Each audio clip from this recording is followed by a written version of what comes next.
এদিকে ওসমান হাদির মৃত্যুর খবরে ঢাকার রাজপথে নেমে আসে জুলাই যোদ্ধাসহ সর্বস্তরের ছাত্র জনতা। ঢাকা বিশ্ববিদ্যালয়ের টিএসসি চত্বরে জড়ো হয়ে হাজারো মানুষ হাদি হত্যার বিচার দাবি করে। এ সময় বিক্ষোভকারীরা সড়কে আগুন ধরিয়ে স্লোগান দিতে থাকে। শাহবাগের প্রধান সড়কেও হাদি হত্যার প্রতিবাদে বিক্ষোভে ফেটে পড়ে ছাত্র জনতা। শাহবাগ থেকে মিছিল নিয়ে বাংলা মোটর হয়ে ফার্মগেট প্রদক্ষিণ করে ছাত্র জনতার মিছিল।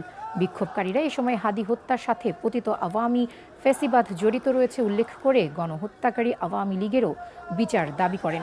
এদিকে বিক্ষোভকারীরা কারওয়ান বাজারে অবস্থিত দৈনিক প্রথম আলো কার্যালয়ের সামনে আগুন দেয়া হয়। পরে আগুন দেয়া হয় ফার্মগেটে অবস্থিত ডেইলি স্টার ভবনেও। আগুনে পুড়ে যায় পত্রিকাটির কার্যালয়ের আসবাবপত্র। এছাড়া রাজধানীর ধানমন্ডি সহ বেশ কিছু সড়কে হাদি হত্যার বিচারের দাবিতে রাতের রাস্তায় বেরিয়ে আসে ছাত্র জনতা। শাহবাগে বিক্ষোভকারীদের সাথে যুক্ত হন এনসিপির আহ্বায়ক নাহিদ ইসলামও। এ সময় কথা বলেন সাবেক উপদেষ্টা মাহফুজ আলম। এ সময় খুনিদের বিচারের দাবি করেন তারা।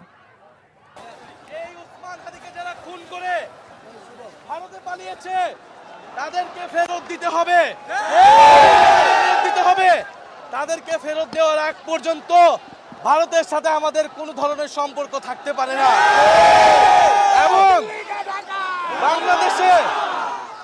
বাংলাদেশে যেই গণহত্যাকারী বাংলাদেশে গণহত্যা করে, যে দিল্লিতে আশ্রয় প্রশ্রয় পেয়ে এই সকল ষড়যন্ত্র, সকল খুন, সকল যুদ্ধ পরিচালনা করছে, সেই শেখ হাসিনাকে ভারত সরকারকে ফেরত দিতে হবে।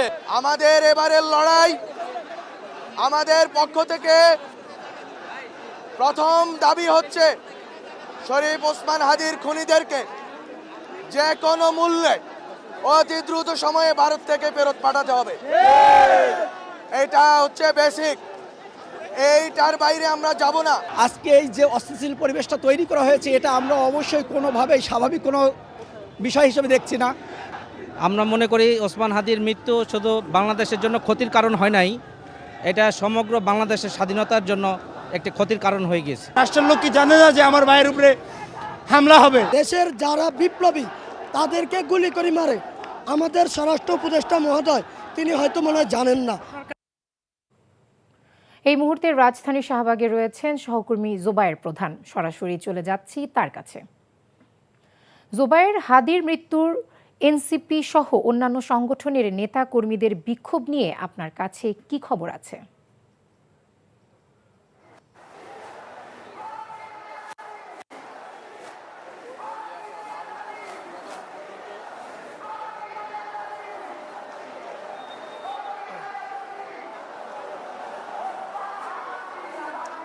এই শাহবাগ মোড় কিন্তু উত্তাল হয়ে আছে এবং এখানে বিভিন্ন সাংস্কৃতিক, সামাজিক, রাজনৈতিক বিভিন্ন সংগঠনের নেতাকর্মীরা বিভিন্ন মিছিলে এই শাহবাগ মোড়ে এই মধ্যরাত, তারপরেও কিন্তু তারা এখনো কিন্তু আসছেন, তারা জড়ো হচ্ছেন এবং তারা তুমি কে আমি কে হাদি হাদি এরকম স্লোগানে কিন্তু তারা এখানে জড়ো হচ্ছেন। পুরো শাহবাগ মোড়ে যদি এই চিত্রটা এখন তারা কিন্তু একই সাথে যেমন প্রতিবাদ জানাচ্ছেন, সেই সাথে তারা এখানে বিভিন্ন আমরা দেখছি যে আগুন ধরানো সহ এইভাবে তারা তাদের যে প্রতিবাদী বার্তা সেটি কিন্তু তারা পৌঁছে দেওয়ার একটি চেষ্টা কিন্তু তারা করছেন। জানিয়ে রাখি যে হাদির বিরুদ্ধে যে হাদি সবসময় আধিপত্যবাদ বিরোধী যে স্লোগান, যে কাজগুলো করতেন, তিনি কালচারাল ফ্যাসিজমের বিরুদ্ধে কথা বলতেন, একই সাথে আওয়ামী ফ্যাসিজমের বিরুদ্ধেও কিন্তু হাদির যে প্রতিবাদী অবস্থান সেটির কারণেই তাকে গুলি করা হয়েছে, তাকে হত্যা করা হয়েছে, এরকমটি কিন্তু এখানে যারা উপস্থিত হয়েছে তাদের পক্ষ থেকে জানানো হচ্ছে।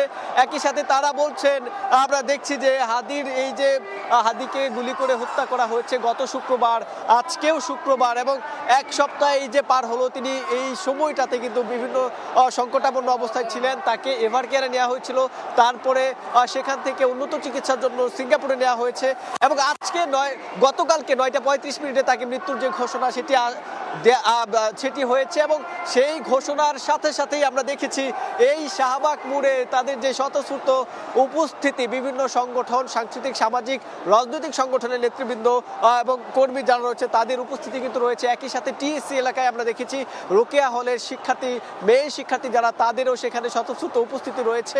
একই সাথে এই শাহবাগের এই অংশটাতেও কিছু অংশ আমরা দেখেছি ফার্মগেট এলাকায়, সেখানেও কিন্তু তারা মিছিল নিয়ে আমরা দেখেছি যে তুমি কে আমি কে হাদি হাদি এরকম স্লোগানে কিন্তু তারা রাজধানীর বেশ কিছু এলাকায় তারা স্লোগান দিয়ে এখনো কিন্তু সেই স্লোগানটা তারা দিচ্ছেন।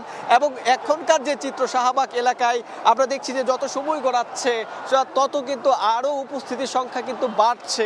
একই সাথে আমরা সর্বশেষ যে তথ্য পেয়েছি, প্রধান উপদেষ্টা জাতির উদ্দেশ্যে দেওয়া ভাষণে শনিবার অর্থাৎ শনিবারে কিন্তু জাতীয় শোক ঘোষণা করেছে। একই সাথে তার যে পরিবারের দায়িত্ব সেটিও কিন্তু প্রধান উপদেষ্টা অর্থাৎ সরকারের পক্ষ থেকে নেওয়া হয়েছে। জানিয়ে রাখি এই যে এইখানে এই যে শাহবাগে উত্তাল রয়েছে, তবে আজকে জুম্মার নামাজে পরে জুলাই ঐক্য তারা কফিন মিছিল সহ সারা দেশে মিছিলের যে ঘোষণা, মিছিলের যে ডাক সেটি কিন্তু তাদের পক্ষ থেকে দেওয়া হয়েছে এবং বিভিন্ন ছাত্র সংগঠন, বিভিন্ন সাংস্কৃতিক সামাজিক সংগঠনের নেতৃবৃন্দ যারা রয়েছেন তাদের পক্ষ থেকেও কিন্তু সেই ঘোষণাটা কিন্তু এসেছে। শাহবাগ উত্তাল রয়েছে এবং আগামীকালকে অর্থাৎ আজকে তাকে বিকাল নাগাদ সেই সিঙ্গাপুর থেকে তার যে লাশ বহনকারী অ্যাম্বুলেন্স সেটি আসবে এবং সেটি সন্ধ্যা নাগাদ কিন্তু বাংলাদেশে আসার কথা রয়েছে।